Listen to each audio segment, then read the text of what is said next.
السلام علیکم ناظرین، گرد و پیش رضی کے ساتھ میرے چینل کو سبسکرائب کریں، بیل آئیکن کو کلک کریں۔ آپ کو خبر آپ نے سن لی ہوگی، آج فیصلہ آنا تھا، الیکشن کمیشن نے فیصلہ دینا تھا اور وہ توشہ خانہ ریفرنس کے حوالے سے فیصلہ تھا، اور اس فیصلے کا اعلان 2 بجے کر دیا گیا،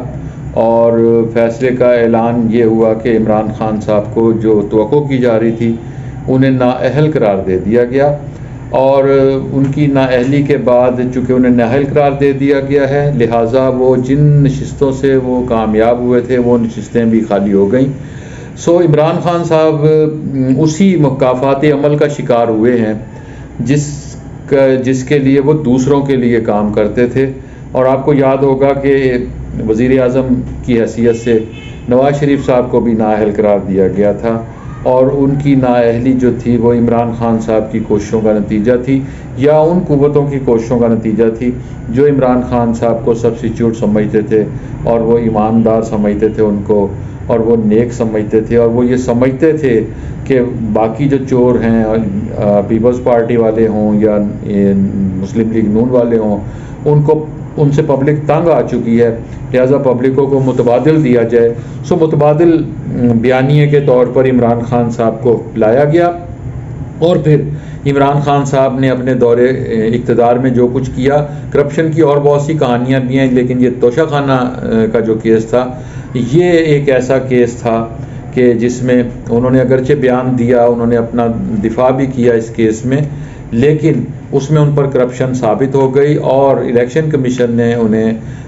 خیانت کا مرتکب قرار دیا ہے۔ اور ظاہر ہے جب وہ ایک منصب پر بیٹھا ہوا شخص خیانت کا مرتکب ہو جائے تو پھر وہ الیکشن کے لیے نااہل ہو جاتا ہے، وہ ان کی سیٹیں بھی ختم ہو گئیں۔ لیکن میں اس کو ایک اور نظر سے دیکھ رہا ہوں، میں اسے ایک اور زاویے سے دیکھ رہا ہوں، اگرچہ اس پر آرمی چیف والی خبر بھی آج بہت اہم ہے، جس میں باجوہ صاحب نے کہا ہے کہ میں جو ہے ریٹائر ہو جاؤں گا مقررہ وقت پر، اور اگلے 6 ہفتوں میں میری ریٹائرمنٹ ہو جائے گی اور میں توسیع نہیں لوں گا۔ وہ خبر بھی اہم ہے، لیکن میں اپنا فوکس اسی توشہ خانہ ریفرنس اور عمران خان صاحب پر ہی کروں گا، اور میں اس لیے اس پر فوکس کروں گا کہ میرے خیال میں نااہلی کے جو کیسز ہوتے ہیں، اس سے پہلے ہم نے یوسف رضا گیلانی صاحب کو نااہل قرار دیا گیا تھا، اور وہ توہین عدالت کے کیس میں نااہل ہوئے تھے۔ لیکن میں یہ کہنا چاہتا ہوں کہ آپ عمران خان صاحب کو اگر آپ نااہل قرار دے رہے ہیں تو کیا عمران خان صاحب کو نااہل قرار دینے کے بعد آپ ان کے ووٹ بینک پر اثر انداز ہو سکیں گے؟ کیا آپ اس طرح کسی پاپولر، وہ عمران خان ایک پاپولر لیڈر ہیں، اس میں کوئی شبہ نہیں، ان کے ہمیں نظریات سے بھی اختلاف ہے، ہمیں ان کے طرز حکومت سے بھی اختلاف ہے، ہمیں ان کی پالیسیاں بھی پسند نہیں، لیکن اس میں تو کوئی دو رائے نہیں کہ عمران خان ایک پاپولر اس وقت لیڈر ہیں، عوام ان کے ساتھ ہیں، اور ان کے بیانیے کو عوام نے قبول کر لیا۔ وہ جس طرح بھی قبول کیا وہ ایک الگ کہانی ہے، اور اس کو بیانیے کو بنانے والے کون تھے وہ بھی ایک الگ کہانی، لیکن عمران خان ایک مقبول لیڈر ہیں، بالکل اسی طرح جیسے الطاف حسین ایک مقبول لیڈر ہیں۔ الطاف حسین کو آپ نے سسٹم سے آؤٹ کیا، الطاف حسین جلا وطن ہوئے، ان کی پارٹی پر پابندی لگائی گئی، ان کی پارٹی الیکشن نہیں لڑ سکتی،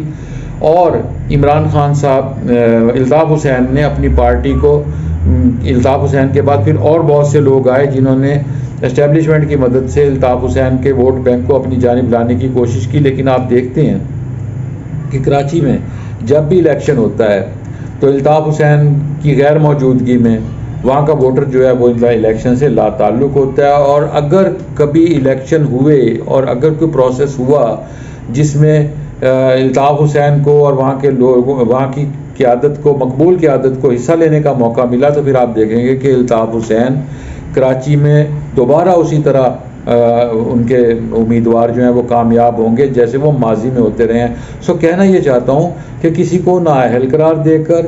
کسی کو سیاسی منظر سے ہٹا کر، کسی کو جبراً رخصت پر بھیج کر، کسی کو جبراً نااہل کر کے، کسی بھی انداز میں آپ اس کی پاپولیرٹی کو نہیں روک سکتے۔ یہ فیصلہ جو ہوا ہے، آج والا جو فیصلہ ہوا ہے، اس فیصلے کا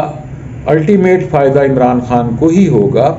آپ نے انہیں نااہل قرار دے دیا، آپ نے انہیں اگر اگلے مرحلے میں عمران خان کو آپ سسٹم سے علیحدہ کرتے ہیں اور ان کی جگہ کسی اور کو کے سپورٹ پارٹی کی جاتی ہے، تو پھر یہ تو ایک حقیقت ہے کہ اگر عمران خان ہیں تو یہ پارٹی ہے، اور عمران خان کو مائنس کر کے پارٹی نہیں ہے یہ۔ ہاں اگر آپ عمران خان کو پارٹی سے مائنس کرتے ہیں اور پارٹی کو کسی اور کے حوالے کر دیا جاتا ہے اور شاید اس کے اوپر کام بھی ہو رہا ہو، تو پھر عمران خان جو ہے پھر پی ٹی آئی جو ہے اس انداز میں شاید آگے نہیں بڑھ سکے گی۔ لیکن کسی بھی پاپولر لیڈر کو اس طرح منظر سے ہٹانا کبھی بھی پاکستان میں اچھا نہیں رہا، اس سے پاپولیرٹی کبھی بھی ختم نہیں ہوتی۔ ہم نے مقبول لیڈروں کو قتل کر کے، نااہل کر کے، جلا وطن کر کے اس ملک کو ہمیشہ چلانے کی کوشش کی ہے۔ ایسا ماضی میں ہم اس کا خمیازہ بھگت چکے ہیں، اور آنے والے دنوں میں اس کا خمیازہ ہم مزید بھگتیں گے اگر ہم نے اپنی روش برقرار رکھی۔ ہم نے سے مراد یہ ہے کہ اسٹیبلشمنٹ نے اگر اپنی روش برقرار رکھی۔ ناظرین کرام، گرد و پیش رضی کے ساتھ اس چینل کو سبسکرائب کریں، بیل آئیکن کو کلک کریں۔ دوبارہ ملیں گے نئی ویڈیو کے ساتھ۔ خدا حافظ۔